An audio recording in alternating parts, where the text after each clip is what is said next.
Ikaw ang aking tala sa gabing madilim. Ikaw ang bawat sana. Ayun na nga, sa nakaraang kabanata, si Don Pepe ay ginawa na nilang kidnap for ransom na 100 million. At sinabi ni Balahaja kay Moira na si Don Pepe ay hindi na niya masasabi kung anumang sikreto meron sila. Tatakas na sana si Harry at saka si Lynette nang humarang sa daraanan nila si Dax. Nakiusap si Lynette na patakasin na lang sila, total nakuha na nila ang gusto nila.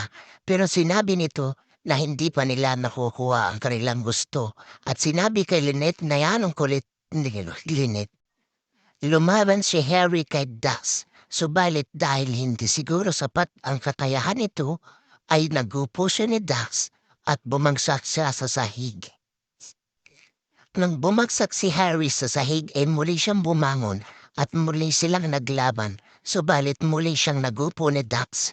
Dito na inilabas ni Lynette ang itinago niyang tinidor sa kanyang bewang at sinaksak niya sa balikat itong si Dax. Subalit itong si Dax ay hindi man lang natinag dahil lang sa tinidor na ito. Nagalit itong si Dax kay Lynette, kaya ito naman ang kanyang dinalingan at sinampal niya si Lynette.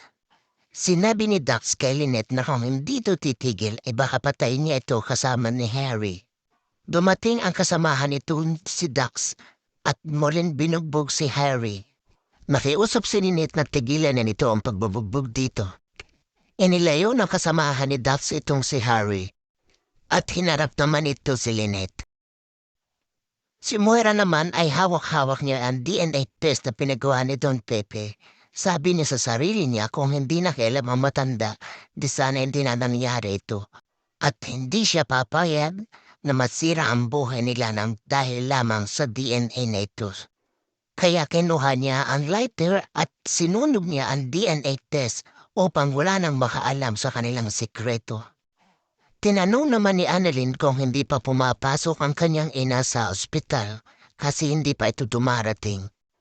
Dumating si Chang Susan at sinabi kay Annalyn ang kidnap for ransom na nangyari kay Don Pepe. Nang malaman ito ni Annalyn, ay bigla siya ng paalam upang pumunta sa kanyang ama na agad siyang pinigil ni Chang Susan. At ito na naman, dumarating si Carlos. Sinabi ni Carlos, "Oh, Annalyn, alam mo na pala ang balita. Dinner na patunayan mo nung walang kasalanan si Moira at saka si Zoe." At dahil sa sinabi ni Annalyn na may kinalaman si Zoe, ay naniwala din si RJ at saka si Giselle. Pero sinabi ni Charles Susan na mukha naman talagang kapanipaniwala eh. Based daw yon sa kanyang experience. Pero sinabi ni Carlos na hindi sila pwedeng magpadalos-dalos o diba dati pinagbintangan ka ring nagnakaw. Naikwento kuno ni Lynette yun sa kanya at sinabi niya kay Annalyn na kapag kumalat ang lahat ay hindi lang si Annalyn ang masisira kundi pati ang kanyang kapatid na si Zoe. At wala nang magtitiwala dito at masisira ang pamilya nila.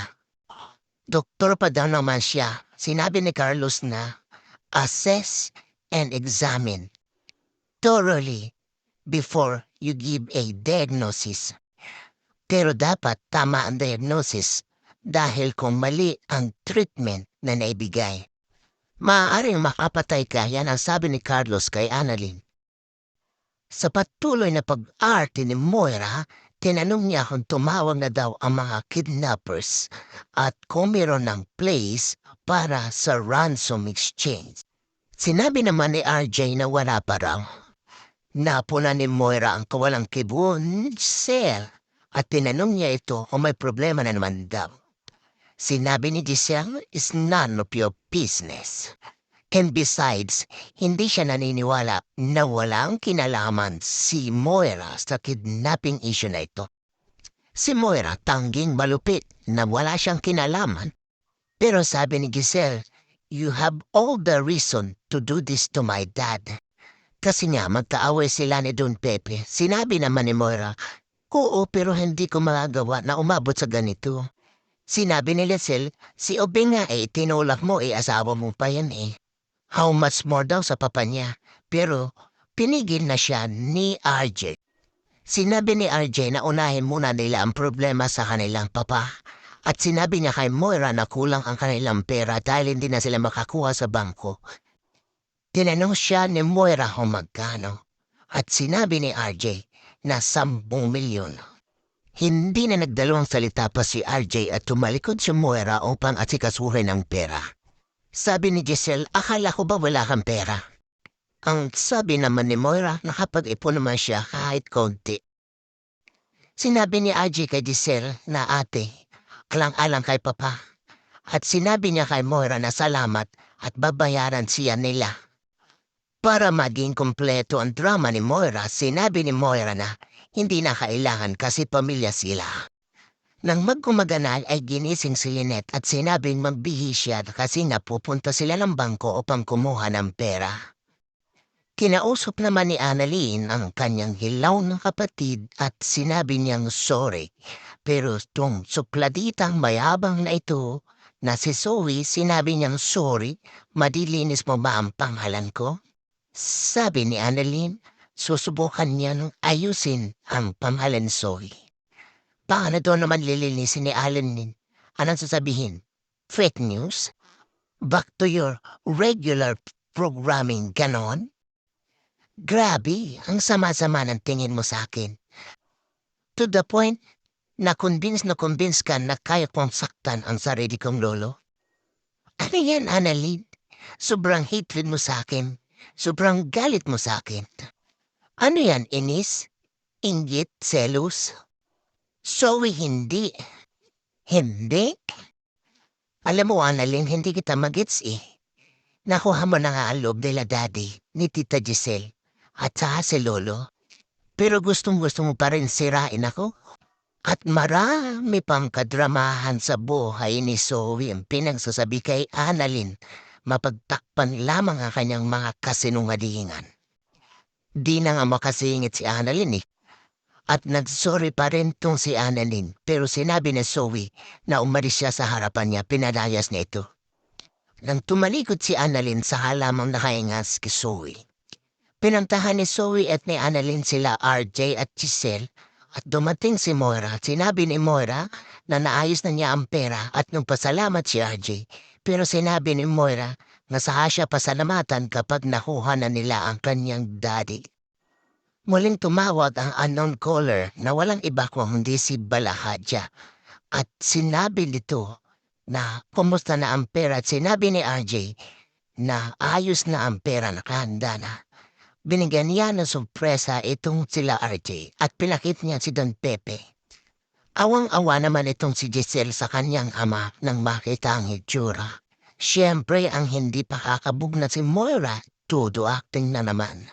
At ang wala nang mailuha na talaga namang walang iluluha na si Zoe. Dinala naman sa baba ng masamang loob si Harry. Muli silang naglaban. Ibinalibag ni Harry kung anuman ang kanyang mahawakan at nang siya mahawakan ito ay pinupok siya sa ulo ng baril na ikinabagsak ni Harry. At hinila nito si Harry. Drama todo si Maureen. Binuhusan ng tubig si Don Pepe. Sabi ni Angie, saan tayo magkikita?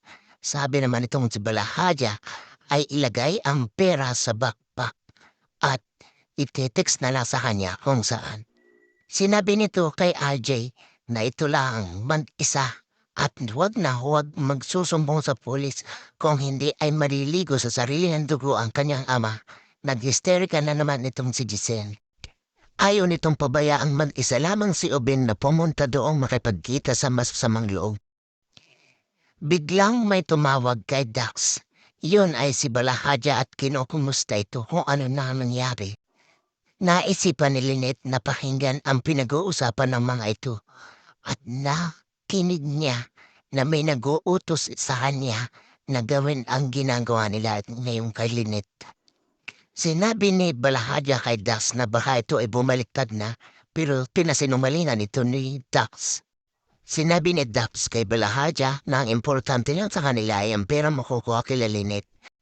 Sinabi ni Balahadya na siguraduhin hindi siya sasabit doon kung hindi papatayin niya ito. Sabi ni Dax, kung gusto mo, hati ang pakete pero sinabi ni Balahadya na hindi na kailangan kasi mas malaki ang mapipera nila doon sa ransom. Sinabi ni Balahadya kay Dax na kailangan walang makakakilala sa kanila at kailangan ay hindi sumabit siya at saka si Moira. Kaya kailangan kapag nakuha ng pera ay kailangan dispatchay na ang mga ito. Si Annalyn ay nag-aalala sa kanyang ama sa kaligtasan nito at sinabi niyang gusto niyang samahan at punta o kaya ay puntahan ng kanyang ama. Pinigilan siya ni Doc Lyndon at sinabi niyang delikado at nang magpumilit ito ay sinamahan na lamang siya ni Doc Lyndon at hindi siya pinabayaang mag-isa. Wala silang kamalay-malay na meron sa kanilang kumukuha ng video. Kinumpronta ni Lynette si Dax at tinanong dito kung sino ang kanilang boss na nag-uutos sa kanya. Sinabi ni Dax na wala siyang pakialam pero pinipilit siya ni Lynette na ipantapat kung sino ang nag-uutos na gawin sa kanya ito. Sinabi ni Dax na hindi niya kilala pero matagal na silang sinusubaybayan.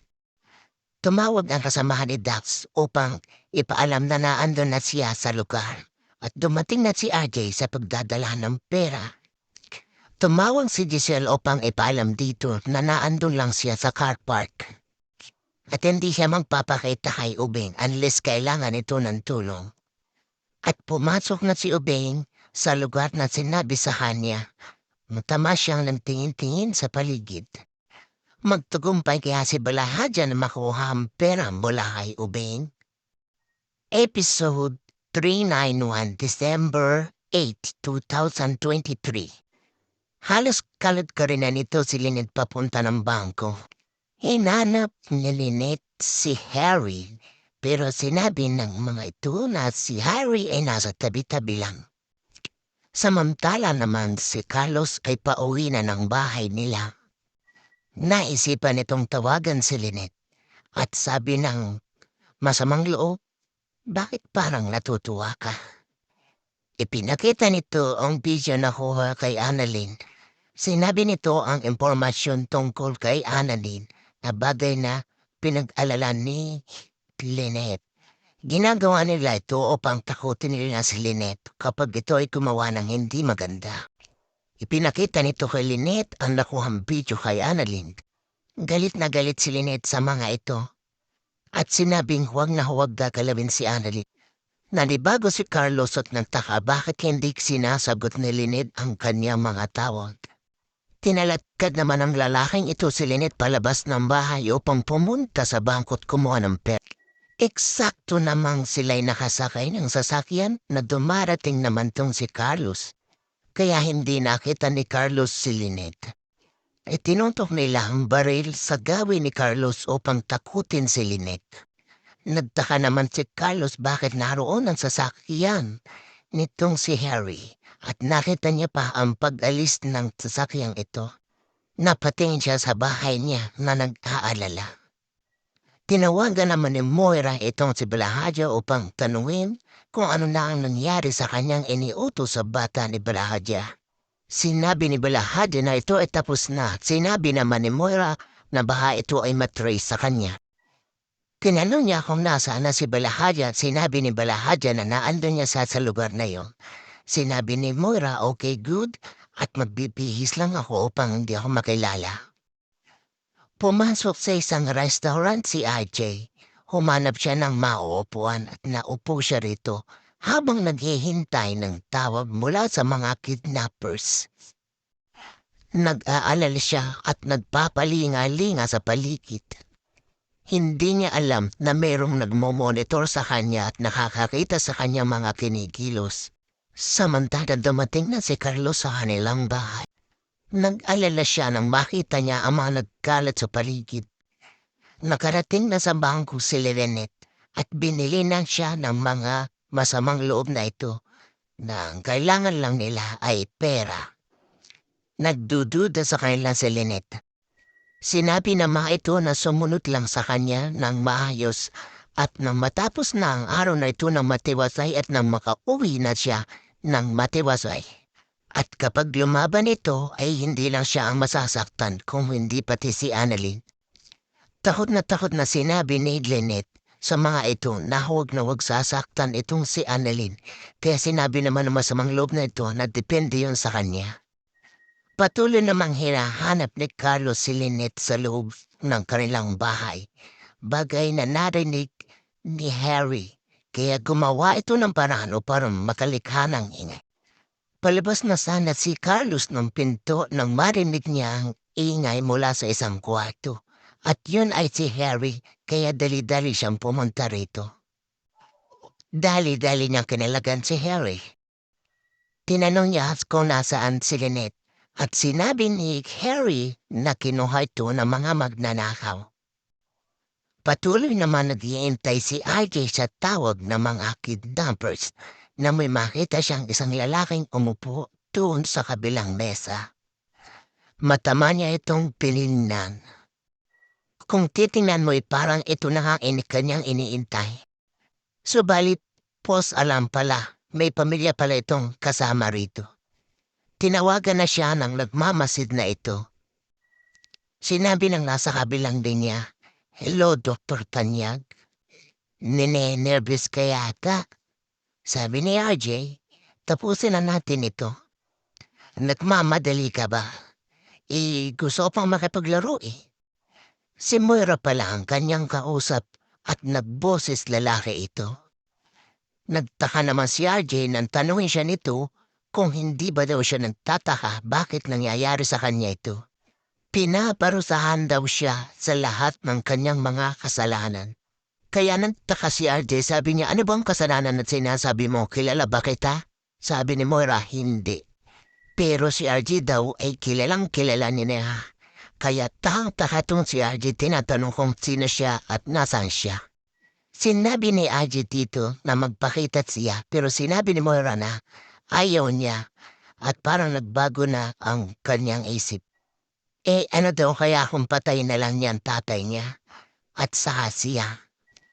Noon napansin ni RJ na parang may laser na tumututok sa kanya. Bahagyan na hintakutan si RJ at napatingin siya sa paligid.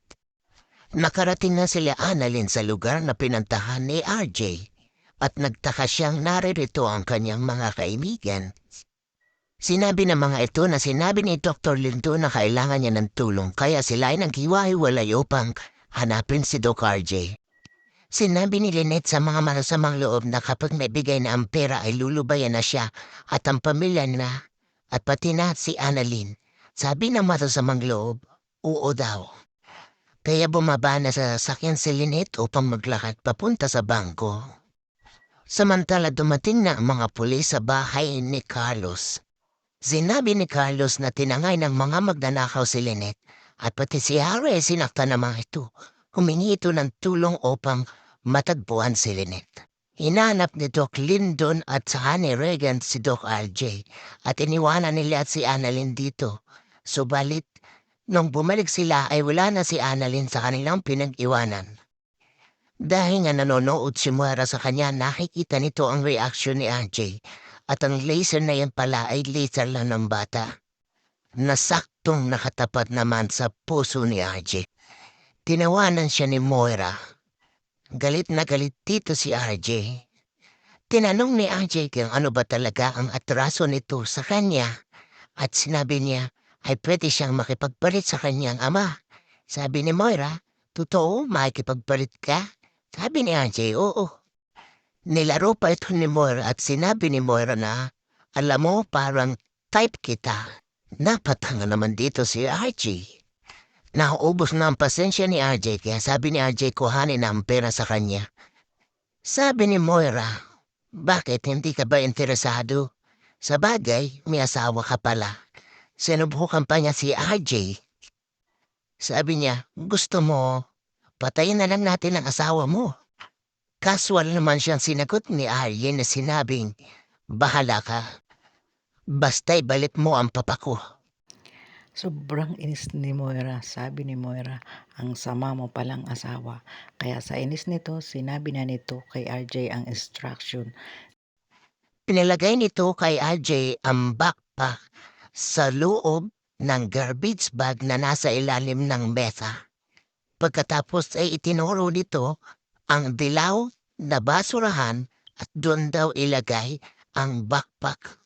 Sinabi ni Moira na oras na mailagay ang pera doon sa dilaw na basurahan, ito ay aalis na at pupunta na sa kanyang pinanggalingan at huwag lilingon.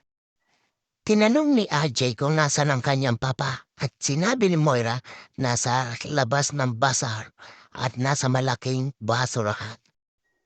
Hayop ka! Bakit mo doon ilagay ang papa ko? Pasalamat ka nga eh. Dapat nga yan, nasa loob na ng ataul. At ipinilagay na nito ang pera sa basurahan. Subalit sinabi ni RJ na papaano siya makakasigurado na naandun ang kanyang ama. Kaya nagpadala ito ng video na katunayan. Sobrang galit na galit si RJ kay Moira. Akala niya ay totoong kidnapper ang kausap niya. Sinabi naman ni Moira na magmadali na siya dahil darating na ang truck ng basura kung hindi makikita na nila ang kanyang papa sa dump site. Inilagay na ni RJ ang pera doon sa dilaw na basurahan, sinasabi ni Moira. Pagkakalagay ay tumalikod na ito. Pagkatapos niyang mailagay ay pinaalis na siya doon ni Moira habang pinagmamasdan niya ito sa monitor. Malaman kaya ni RJ na si Moira at ang kidnapper ay magkasapakat.